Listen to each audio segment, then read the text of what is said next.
Hello മക്കളെ, അപ്പൊ 2 മാസം വെക്കേഷൻ അടിച്ചു പൊളിക്കാന്ന് അറിയാം അല്ലെ. അപ്പൊ 1 മാസം കംപ്ലീറ്റ് ആയി. ഇനി നിങ്ങൾക്ക് 1 മാസം കൂടി മാത്രമാണ് വെക്കേഷൻ ഉള്ളത്. ജൂൺ 1-നാണ് നമ്മുടെ സ്കൂൾ തുറക്കുന്നതാണ് ഇതുവരെയുള്ള ഇൻഫർമേഷൻ അനുസരിച്ച് അറിയുന്നത്. അപ്പം ജൂൺ 10-ന് നിങ്ങൾക്ക് നിങ്ങളുടെ റിസൾട്ടും വരും അല്ലെ, +1-ന്റെ റിസൾട്ടും വരും. അപ്പൊ 1-ാം തീയതി മുതൽ പോകുമ്പോൾ നിങ്ങൾ +2 സ്റ്റുഡൻസ് ആണ്, നിങ്ങൾ പുതിയ ടോപ്പിക്സ് ആണ് പഠിക്കാനായിട്ട് പോകുന്നത്. നമ്മുടെ അക്കൗണ്ടൻസി നോക്കിക്കഴിഞ്ഞാൽ അക്കൗണ്ടൻസിയിൽ നിങ്ങൾ ചിലപ്പോൾ AFS ചൂസ് ചെയ്ത സ്റ്റുഡൻസ് ആയിരിക്കാം, അതല്ലെങ്കിൽ കമ്പ്യൂട്ടറൈസ് അക്കൗണ്ടിങ് ആയിരിക്കും ചൂസ് ചെയ്യുക. അപ്പൊ നിങ്ങൾക്ക് ഡൗട്ട് തോന്നിട്ടുണ്ടായിരിക്കും അല്ലെ, നിങ്ങളുടെ ഫ്രണ്ട്സ് ആരെങ്കിലും AFS ഉണ്ട്, നിങ്ങൾ കമ്പ്യൂട്ടറൈസ് അക്കൗണ്ടിങ് ആണെങ്കിൽ എന്ത് ഡിഫറൻസ് ആണ്, എന്താണ് പേരിൽ മാത്രം ഞങ്ങൾ ഡിഫറൻസ്? പഠിക്കുന്ന എല്ലാം സെയിം ആണ്. കാരണം +1-ൽ നിങ്ങൾ 9 ചാപ്റ്റേഴ്സ് സെയിം ആയിരുന്നു പഠിച്ചത്. പക്ഷെ +2-ലേക്ക് വരുമ്പോൾ അവിടാണ് നിങ്ങൾക്ക് AFS എന്നും കമ്പ്യൂട്ടറൈസ് അക്കൗണ്ടിങ് എന്ന് പറയുന്ന ഒരു ഡിഫറൻസ് കാണാനായിട്ട് പറ്റുന്നത്. നിങ്ങൾക്ക് രണ്ടുപേർക്കും കോമൺ ആയിട്ട് കുറച്ച് ചാപ്റ്റേഴ്സ് പഠിക്കാനുണ്ട്. നമ്മൾ ജനറൽ അക്കൗണ്ടിങ് എന്ന് വിളിക്കും. ജനറൽ അക്കൗണ്ടിങ് അല്ലെങ്കിൽ നമ്മുടെ പാർട്ട്ണർഷിപ്പിൽ നിങ്ങൾക്ക് കുറച്ച് കാര്യങ്ങൾ 4 ചാപ്റ്റേഴ്സ് പഠിക്കാനുണ്ട്.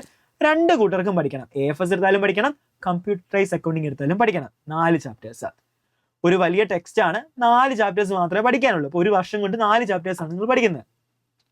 ഇനി കമ്പ്യൂട്ടറൈസ് അക്കൗണ്ടിങ് എടുത്ത സ്റ്റുഡൻസിനാണെങ്കിൽ 6 ചാപ്റ്റേഴ്സ് അവിടെ പഠിക്കാനുണ്ട്. AFSകാർക്കും 6 ചാപ്റ്റേഴ്സ് പഠിക്കാനുണ്ട്. നിങ്ങൾ ഫസ്റ്റ് ഇയറിലെ ബിസിനസ് സ്റ്റഡീസ് പഠിച്ചപ്പോൾ അല്ലെ, ടൈപ്സ് ഓഫ് ബിസിനസ് അല്ലെ, ടൈപ്സ് ഓഫ് ബിസിനസ്സുകൾ പഠിച്ചു. കുറേ ടൈപ്സ് ഓഫ് ബിസിനസ് പഠിച്ചു. അതിലെ പ്രധാനമായി പഠിച്ചതാണ് പാർട്ട്ണർഷിപ്പ് ബിസിനസ്സുകൾ. ഈ പാർട്ട്ണർഷിപ്പ് ബിസിനസിന്റെ അക്കൗണ്ടിങ് ബേസിക്സ് ആണ്, അക്കൗണ്ടിങ് കോൺസെപ്റ്റ്സുകളാണ് നിങ്ങൾക്ക് എവിടെ പഠിക്കാനുള്ളത്? നമ്മുടെ ജനറൽ അക്കൗണ്ടിങ് അല്ലെങ്കിൽ പാർട്ട്ണർഷിപ്പിൽ പഠിക്കാനുള്ളത്, പാർട്ട്ണർഷിപ്പ് അക്കൗണ്ടിങ് പഠിക്കാനുള്ളത്. ഒരു പാർട്ട്ണർഷിപ്പ് ബിസിനസ് എന്താണ്, അതിന്റെ ബേസിക് കോൺസെപ്റ്റ് ആണ് ഫസ്റ്റ് ചാപ്റ്റർ നിങ്ങൾ പഠിക്കുന്നത്. ഫസ്റ്റ് ചാപ്റ്ററിൽ ബേസിക് കോൺസെപ്റ്റ് പഠിക്കും. Second chapter, third chapter, fourth chapter അതിന്റെ കണ്ടിന്യൂവേഷൻ ആണ്. അപ്പം +1 നിങ്ങൾ ആലോചിച്ച് നോക്കിയേ, accounting is an art of recording എന്ന് പറയുന്ന ആ ഒരു ഡെഫിനിഷനിൽ സ്റ്റാർട്ട് ആയിട്ട് ജേർണൽ എഴുതാനും ലെഡ്ജർ എഴുതാനും അല്ലെ, ട്രയൽ ബാലൻസ് പ്രിപ്പയർ ചെയ്യാനും അക്കൗണ്ടിങ് പ്രിൻസിപ്പിൾസും കോൺസെപ്റ്റ്സും കൂടാതെ നിങ്ങൾ എന്താണ് ഫൈനൽ അക്കൗണ്ട്സ് പ്രിപ്പയർ ചെയ്യാനും ട്രയൽ ബാലൻസ് പ്രിപ്പയർ ചെയ്ത് അതിലെ എറേഴ്സ് കണ്ടുപിടിക്കാനായിട്ടും, ഇത് അല്ലാതെ തന്നെ നമ്മൾ ബാങ്ക് റെക്കൺസിലേഷൻ സ്റ്റേറ്റ്മെന്റും ഡിപ്രീസിയേഷനും ഇങ്ങനെയുള്ള ടോപ്പിക്സ് പഠിച്ചു. ഏതെങ്കിലും ചാപ്റ്റർ നിങ്ങൾക്ക് ടഫായിട്ട് തോന്നുന്നുണ്ട്, എല്ലാവർക്കും എല്ലാം ഒരേപോലെ ആകണമെന്നില്ലല്ലോ. ഇപ്പം ബാങ്ക് റെക്കൺസിലേഷൻ സ്റ്റേറ്റ്മെന്റ് ആണ് മോസ്റ്റ്ലി സ്റ്റുഡൻസ് ഇച്ചിരി പാടാന്ന് പറയുന്നത്. ചില ആളുകൾക്ക് ടാലി ആകാറില്ലേ, ബാലൻസ് ഷീറ്റ് ടാലി ആകാറില്ല, അങ്ങനെയുള്ള കൺസേൺസ് പറയാറുണ്ട്. അപ്പോൾ ഏതെങ്കിലും ഒരു ചാപ്റ്റർ സ്കിപ്പ് ചെയ്താലും ബാക്കിയുള്ള ചാപ്റ്റേഴ്സ് ഇൻഡിവിജ്വലി പഠിക്കാനായിട്ട് എവിടെ പറ്റുമായിരുന്നു? നിങ്ങൾക്ക് +1-ൽ പറ്റുമായിരുന്നു. പക്ഷെ +2-ലേക്ക് വരുമ്പം അക്കൗണ്ടിങ്ങിൽ ചാപ്റ്റേഴ്സ് വളരെ റിലേറ്റഡ് ആണ്. ഫസ്റ്റ് ചാപ്റ്റർ നിങ്ങളുടെ പാർട്ട്ണർഷിപ്പ് അക്കൗണ്ടിങ്ങിന്റെ ബേസിക് കോൺസെപ്റ്റ് ആണ്. ആ ചാപ്റ്ററിലെ ബേസിക് കോൺസെപ്റ്റ് സെറ്റ് ആയെങ്കിൽ മാത്രമേ സെക്കൻഡ് ചാപ്റ്ററിലേക്കും തേർഡ് ചാപ്റ്ററിലേക്കും ഫോർത്ത് ചാപ്റ്ററിലേക്കും നിങ്ങൾക്ക് പോകാൻ പറ്റൂ.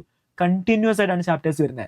അതായത് ബേസിക് പഠിച്ചിട്ട് ഒരു പാർട്ട്ണറിനെ അഡ്മിറ്റ് ചെയ്യുന്നത്, അടുത്തൊരു പാർട്ട്ണർ റിട്ടയർ ആകുന്നത്, ഡെത്ത്, അതല്ലെങ്കിൽ ഒരു ബിസിനസ് ഡിസൊല്യൂഷൻ വരുന്നത്, ഇതൊക്കെ നിങ്ങൾക്ക് പഠിക്കാനുണ്ട്. അപ്പം കണ്ടിന്യൂസ് ആയിട്ട് പഠിക്കണം. ആദ്യത്തെ ചാപ്റ്റർ സ്കിപ്പ് ചെയ്ത് കഴിഞ്ഞാൽ അത് വൃത്തിക്ക് പഠിച്ചില്ല എങ്കിൽ ബാക്കിയുള്ള ചാപ്റ്റേഴ്സിനെ അത് അഫക്റ്റ് ചെയ്യും. ഓക്കെ, ഇനി AFSലേക്ക് പോയാലും നിങ്ങൾക്ക് കമ്പനിയുടെ അക്കൗണ്ട്സ് റിലേറ്റഡ് ആണ്, റേഷ്യോസ് റിലേറ്റഡ് ആണ്, ചാപ്റ്റേഴ്സ് റിലേറ്റഡ് ആണ്. കമ്പ്യൂട്ടറൈസ് അക്കൗണ്ടിങ്ങിൽ പോയാലും റിലേറ്റഡ് ആയിരിക്കും വരുന്നത് മോസ്റ്റ്ലി. അപ്പൊ എന്താണ്, പഴയതുപോലെ +1-ലെ പോലെ ചാപ്റ്റേഴ്സ് സ്കിപ്പ് അടിച്ചു പോകാനായിട്ട് ഇവിടെ നടക്കത്തില്ല. ഇനി മാർക്കിംഗ് സിസ്റ്റം വരുമ്പോഴും വ്യത്യാസമുണ്ട്. +1-ലാണെങ്കിൽ കമ്പ്യൂട്ടറൈസ് അക്കൗണ്ടിങ് സ്റ്റുഡൻസിന് 60 മാർക്കിന്റെ എക്സാം ഉണ്ടായിരുന്നു. AFS സ്റ്റുഡൻസിന് 80 മാർക്കിന്റെ എക്സാം ഉണ്ടായിരുന്നു അല്ലേ. 2 കൂട്ടർക്കും 20 മാർക്കിന്റെ CE മാർക്സ് ഉണ്ടായിരുന്നു. അപ്പോൾ ഒരു കമ്പ്യൂട്ടറൈസ് അക്കൗണ്ടിങ് ചൂസ് ചെയ്ത സ്റ്റുഡന്റിന് 60ഉം 20ഉം 80 മാർക്കിന്റെ ടോട്ടൽ എക്സാമും, AFS ചൂസ് ചെയ്ത ആൾക്ക് 80ഉം 20ഉം 100 മാർക്കിന്റെ എക്സാമുമാണ് ഉണ്ടായിരുന്നത്. ഇനി +2-ലേക്ക് വരുമ്പോൾ കമ്പ്യൂട്ടറൈസ് അക്കൗണ്ടിങ് ചൂസ് ചെയ്ത നിങ്ങൾക്ക് 60 മാർക്കിന്റെ തിയറി എക്സാം, 20 മാർക്കിന്റെ CE കൂടാതെ 40 മാർക്കിന്റെ പ്രാക്ടിക്കൽ എക്സാം ഉണ്ട്. നിങ്ങൾ കമ്പ്യൂട്ടറൈസ് അക്കൗണ്ടിങ്ങിൽ നിങ്ങൾ ലാബിൽ പോകാൻ തുടങ്ങും അല്ലെ. സയൻസ് സ്റ്റുഡൻസ് പോകുന്ന പോലെ നിങ്ങൾ ലാബിൽ പോകും. പക്ഷെ അവിടെ നിന്ന് അവർ യൂസ് ചെയ്യുന്നത് ടെസ്റ്റ് ട്യൂബും അല്ലെ കെമിക്കൽസും ഒക്കെ ആണെങ്കിൽ ഇവിടെ നിങ്ങൾ എന്തായിരിക്കും, നമ്മുടെ കമ്പ്യൂട്ടർ യൂസ് ചെയ്തുകൊണ്ട് സോഫ്റ്റ്വെയർ, അക്കൗണ്ടിങ് സോഫ്റ്റ്വെയറിലൂടെ എങ്ങനെ അക്കൗണ്ടിങ് ചെയ്യാമെന്നൊക്കെ ആയിരിക്കും നിങ്ങൾ പഠിക്കുന്നത്.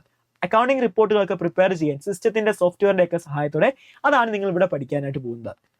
AFS സ്റ്റുഡൻസിനാണെങ്കിൽ സ്റ്റിൽ 80 മാർക്കിന്റെ തിയറി എക്സാംസും 20 മാർക്കിന്റെ CE എക്സാംസും ഉണ്ടായിരിക്കും, CE മാർക്കും ഉണ്ടായിരിക്കും. അപ്പം കമ്പ്യൂട്ടറൈസ് അക്കൗണ്ടിങ് സ്റ്റുഡൻസിന് 60ഉം 40, 20ഉം 120 മാർക്സും. അപ്പം ഫസ്റ്റ് ഇയറിലെ 80 കൂട്ടി ഫൈനൽ എക്സാമിന് ഫൈനൽ മാർക്ക് +2-ൽ വരുമ്പോൾ 200 വരുന്നു. ഓക്കെ, അപ്പൊ ഇതാണ് ഡിഫറൻസ്. മാർക്കിംഗ് ഡിഫറൻസ് ഉണ്ട്, ചാപ്റ്റേഴ്സിലും ഡിഫറൻസ് ഉണ്ട്.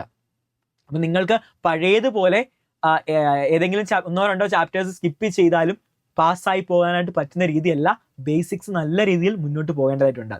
അപ്പോൾ എന്ന് പറഞ്ഞാൽ +1 നിങ്ങൾ പഠിച്ചു അല്ലെ എൻട്രി എഴുതാനായിട്ട്. കാരണം അക്കൗണ്ടിങ്ങിന്റെ രീതി അനുസരിച്ച് നമുക്ക് വേണമെങ്കിൽ കാണാതെ പഠിക്കാം. ഡെബിറ്റ് സൈഡ് ഏതൊക്കെ ഐറ്റം വരുന്നു, ക്രെഡിറ്റ് സൈഡ് ഏതൊക്കെ ഐറ്റം വരുന്നു, കാണാതെ പഠിച്ചിട്ട് പോയി കഴിഞ്ഞാൽ ഒരു പരിധി വരെ നിങ്ങൾക്ക് എക്സാം നല്ല വൃത്തിക്ക് എഴുതാനായിട്ട് പറ്റും. പക്ഷെ അങ്ങനെ പഠിച്ചിട്ട് കാര്യമില്ലല്ലോ. എന്തുകൊണ്ട് അത് ഡെബിറ്റിൽ വന്നു, എന്തുകൊണ്ട് ക്രെഡിറ്റ് ഐറ്റം ആയി, അങ്ങനെ കോൺസെപ്റ്റ് അനുസരിച്ച് കൃത്യമായിട്ട് പഠിച്ചെങ്കിലേ ഒരു ട്രിക്കി ക്വസ്റ്റ്യൻസ് വന്നു, അല്ലെങ്കിൽ ഫ്യൂച്ചറിലേക്ക് നമുക്ക് അതിന്റെ പ്രയോജനം ഉണ്ടാകത്തുള്ളൂ. കാരണം ബേസിക് ആണ്, +1ലും +2ലും അക്കൗണ്ടിങ്ങിന്റെ ഒക്കെ ബേസിക്കാണ് പഠിക്കുന്നത്. ഈ ബേസ് റെഡി ആയില്ലെങ്കിൽ, ഫൗണ്ടേഷൻ റെഡി ആയില്ലെങ്കിൽ എത്ര ബിൽഡിംഗ് പണിഞ്ഞിട്ടും കാര്യമില്ല. ഓക്കെ, അപ്പൊ നിങ്ങൾക്ക് വളരെ ഡീറ്റെയിൽ ആയിട്ട് പഠിക്കാനുണ്ട്. ഇനി ബൈ ചാൻസ് +1ൽ ഏതെങ്കിലും സബ്ജക്ട് ഇംപ്രൂവ് ചെയ്യാനുണ്ടെങ്കിലോ +2ലെ പഠിക്കണം, +1ലെ പഠിക്കണം. അപ്പൊ നിങ്ങൾക്ക് ടെൻഷൻസ് അല്ലെ, നിങ്ങളെ പേടിപ്പിക്കുകയല്ല, പക്ഷെ യഥാർത്ഥത്തിലുള്ള എന്താണ് സംഭവിക്കുന്നതെന്ന് പറഞ്ഞു തരികയാണ്. അപ്പൊ നിങ്ങൾക്ക് +1 അക്കൗണ്ടൻസി ഒക്കെ നിങ്ങൾ പഠിച്ചു അല്ലെ, +1ലൊക്കെ പഠിച്ചു പോലെ +2ല് നല്ല മാർക്ക് സ്കോർ ചെയ്തെങ്കിൽ നല്ല നമുക്കൊരു അഡ്മിഷൻ പറ്റൂ, നല്ല നമുക്ക് കോഴ്സ് ചൂസ് ചെയ്യാനൊക്കെ പറ്റൂ അല്ലെ. അപ്പം +2 അക്കൗണ്ടൻസി ബാക്കിയുള്ള സബ്ജക്റ്റ് ഒക്കെ സെറ്റായിട്ട് പഠിക്കണമെന്നുണ്ടെങ്കിൽ നിങ്ങളൊരു ക്ലാസ് ആണ് നോക്കുന്നത് അല്ലെ, ട്യൂഷൻസ് ആണ് നോക്കുന്നതെങ്കിൽ, ഒരു കോച്ചിങ് ആണ് നോക്കുന്നതെന്നുണ്ടെങ്കിൽ ട്രിപ്പിൾ ഐ നിങ്ങൾക്ക് വേണ്ടി പ്രസന്റ് ചെയ്യുന്ന എക്സ്ക്ലൂസീവ്ലി ബാച്ച് ആണ് Goda batch. +2 economics, accountancy, business സ്റ്റഡീസും കമ്പ്യൂട്ടർ ആപ്ലിക്കേഷൻ സബ്ജക്റ്റ് ഒക്കെ നിങ്ങൾക്ക് ഇൻക്ലൂഡഡ് ആയിട്ട് നിങ്ങൾക്ക് എക്സ്ക്ലൂസീവ് കൊമേഴ്സ് സ്റ്റുഡൻസിന് വേണ്ടിയുള്ളതാണ് ട്രിപ്പിൾ ഐയുടെ ഗോദ ബാച്ച്. ഓക്കെ, നമ്മൾ ചാപ്റ്റേഴ്സ് ഒക്കെ വളരെ ഡീറ്റെയിൽ ആയിട്ട് പഠിപ്പിച്ചിരുന്നതായിരിക്കും. ഹാർഡ് ലെവൽ ക്വസ്റ്റ്യൻസ് ഒക്കെ ഉണ്ട്. നമ്മുടെ എക്സാംസിന് ചിലപ്പോൾ ട്രിക്കി ക്വസ്റ്റ്യൻസ് വരാം. അക്കൗണ്ടിങ് എപ്പോഴും ട്രിക്കി ഒക്കെ വരുന്നതാണ്. ആ അക്കൗണ്ടിങ്ങിലെ ട്രിക്കി ക്വസ്റ്റ്യൻസിനെയൊക്കെ എങ്ങനെ ഡീൽ ചെയ്യാം, okay, previous year question papers practice ചെയ്യാനും എക്സാംസും ലൈവ് ക്ലാസ്സും ഒക്കെ ഇൻക്ലൂഡ് ആണ് നമ്മുടെ ഈ ബാച്ച്. കൂടുതൽ ഡീറ്റെയിൽസ് ബാച്ചിനെ പറ്റി അറിയാനായിട്ട് നമ്മുടെ കമന്റിൽ പിൻ ചെയ്തോ അല്ലെങ്കിൽ നമ്മുടെ ഡിസ്ക്രിപ്ഷനിലുള്ള ലിങ്കോ കോൺടാക്ട് നമ്പറിലോ യൂസ് ചെയ്യാവുന്നതാണ്. ഓക്കെ, അപ്പോൾ ബാച്ചിലേക്ക് എല്ലാവരും ജോയിൻ ചെയ്യുക. നല്ല രീതിയിൽ നമുക്ക് +2 അക്കൗണ്ടൻസിയും സബ്ജക്റ്റുകളും ഒക്കെ റെഡിയാക്കാം. അപ്പോൾ എല്ലാവർക്കും റിസൾട്ടിന് ഓൾ ദി വെരി ബെസ്റ്റ്.